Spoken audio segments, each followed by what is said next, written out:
Wel, shwmai bawb, enw fi yw Lewis.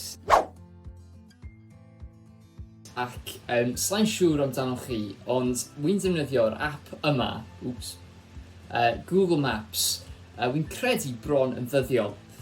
Mae di helpu fi drwyo, mae di achub fi gymaint o weithiau pan dwi bron di bod goll.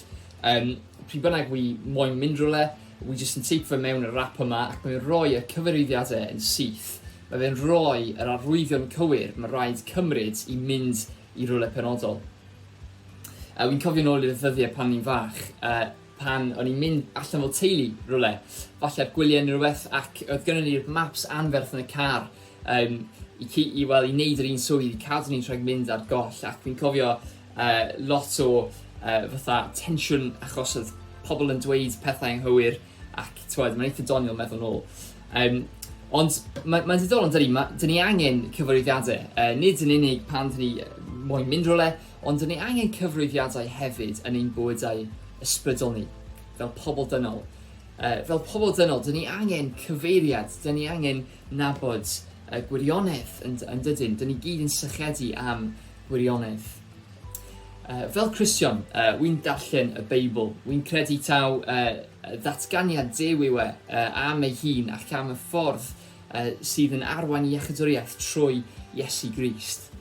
Yn un o'r llyfrau yn y Beibl, sef Efengyl Ioan, mae'n cofnod hanesyddol o bywyd yr arglwydd Iesu gan un o'i ddisgyblion agosaf, Ioan, lle mae fe'n cofnodi ac yn tystiolaethu at pethau naeth Iesu, pethau ddwedodd Iesu, ac dyn ni'n dod o hyd i gosodiad, i ddatganiad rhyfeddol yma ym Mhennod 14. Mae Iesu'n dweud y geiriau yma, falle ydych chi wedi clywed o'r blaen, falle ddim, ond mae'n fy'n dweud y geiriau yma. Mae fi yw'r ffordd a'r gwirionedd a'r bywyd. Nid yw neb yn dod at y tad, ond trwy fi. Mae hynny'n gosodiad rhyfeddol. Dyn ni'n byw yn byd yn dydyn ni, lle mae pobl yn dweud pethau trwy'r amser, taw hond i'r ffordd gywir, neu hond i'r ffordd mae rhaid mynd. Mae Iesu fan hyn yn dweud, fyd i'r ffordd gywir, fyd i'r ffordd mae rhaid i chi cymryd os ydych chi moyn nabod Duw, os ydych chi moyn nabod bywyd, os ydych chi moyn nabod bywyd tragwyddo.